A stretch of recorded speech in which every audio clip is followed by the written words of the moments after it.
Now President Biden is trying to save his massive infrastructure package. Several Republicans, including Senate Majority Leader Mitch McConnell, opposed the multi-trillion-dollar infrastructure bill. McConnell has even vowed the Republicans would wage a hell of a fight over attempts by Democrats to pass the package. Folks, this is your fourth stimulus check update and daily news report. We have a ton of news to cover in today's video. So welcome back to my channel, and hope all of you guys are having a great day. On this channel, I will provide you with the most up-to-date and reliable stimulus check news. So everybody, be sure to subscribe.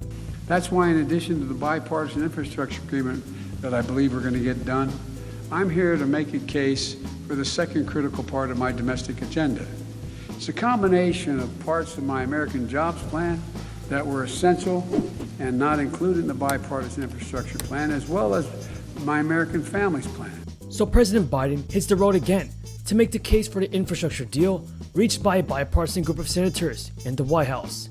And while President Biden's trip is mostly about policy, it's hard to overlook the politics. Democratic lawmakers currently hold their narrowest House majority, and Republican lawmakers need a net gain of just 5 seats to win back the chamber in the 2022 midterm elections.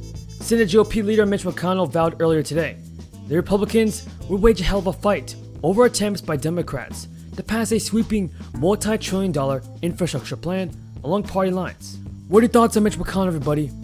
Is he holding back our fourth stimulus check? And is he the one causing American people to suffer? Tell me your thoughts in the comments below. Now at an event, Mitch McConnell predicted that there will be a big argument about Democrats' plan to use reconciliation, which allows them to bypass Republicans in the Senate to pass large swaths of Biden's Jobs and American Families Plan. Mitch McConnell told reporters, the era of bipartisanship on this stuff is over. This is not going to be done on a bipartisan basis. This is going to be a hell of a fight over what this country ought to look like in the future. And it's going to unfold here in the next few weeks. I don't think we've had a bigger difference of opinion between the two parties. What are your thoughts on Senate Minority Leader Mitch McConnell, everybody? Should he stop playing the political games and help out the American people by passing the fourth stimulus check? Leave a comment down below saying yes or no. Start by saying you're not alone. This is happening to millions of people across this country who worked hard all their lives, who played by the rules, who did everything they were supposed to do, and then it just takes, just like you described, that one instant in a car accident or one bad diagnosis on a medical problem for your daughter, and the whole thing turns upside down. It's time to raise Social Security. Now the Senate Minority Leader also said there is a process by which they could pass this without a single Republican, but we're going to make it hard for them. According to The Hill, Senate Majority Leader Chuck Schumer wants to vote on both a smaller bipartisan infrastructure plan and a budget resolution, which allows Democrats to pass a second larger bill along party lines. The Senate really wants to get the infrastructure package passed as soon as possible. Democrats have not yet agreed on how big to go on the Democratic-only bill, something they need to figure out before taking up the budget resolution that greenlights and includes instructions for reconciliation. Democrats on the Senate Budget Committee, led by independent Senator Bernie Sanders, are talking throughout the 2-week break to try to agree on a top-line figure. Sanders has floated going as high as $6 trillion, while moderate Democratic Senator Joe Manchin, who is not on the panel, has suggested that he can support around $2 trillion in total. Now, in order to move forward with a Democratic-only bill, Schumer needs total unity from his 50 members on both the budget resolution and the subsequent infrastructure bill, with Senator Joe Manchin winning the spotlight this year for pulling his party rightward by issuing demands on crucial issues. Plenty of centrists and liberals are now using that same playbook in a procession of meetings with White House officials and congressional budget writers. Progressives have insisted that the emerging measures be big and aggressive, while moderates want them to be far more modest. House Speaker Pelosi recently said that Democrats will not reach cross-party lines to pass infrastructure legislation unless they pass another spending bill with no Republican support. In my opinion, Democrats use a budget reconciliation process to pass the spending bill as soon as possible. Millions of Americans are still in need of more financial assistance. The IRS recently released new platforms to help families manage the payments for the child tax credit. Next week, 88% of families across the United States will begin to receive payments for the enhanced child tax credit. Major changes to the quantity and distribution method were made to the CTC under the American Rescue Plan passed back in March. Now those in the care of dependents who make under a certain amount of money, according to their tax filing status, will receive payments.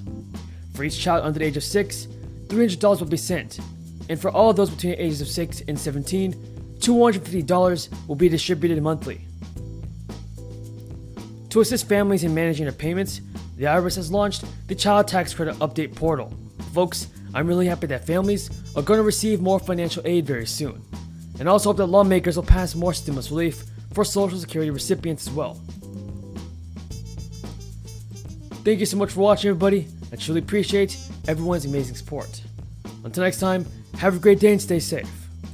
Payments across the board, and disability payments, both. And this is what I've got a plan for. Raise Social Security payments $200 a month, raise disability payments $200 a month. We can do this by asking those at the very top to pay a little more. We can do this and extend the financial longevity of Social Security for decades to come. The way I see this is after a lifetime of hard work, people are entitled to retire with a little dignity, and that means protecting and expanding Social Security. It means protecting and expanding disability. When we passed the American Rescue Plan, the naysayers, the doubters said it wouldn't work. Well, we created over 3 million jobs since I took office. More jobs in the first months of a presidential administration than any time in American history. And last week, the Congressional Budget Office doubled their projections of the 2021 economic growth from 3.2% to 7.4%. And the OECD thinks it could be higher. That puts America Rescue Plan and our work is going to move forward to do a lot of things, including we're close to defeating the virus. The last time the economy grew at this rate was in 1984, and Ronald Reagan was telling us it was an American morning. Well, this is going to be an American century.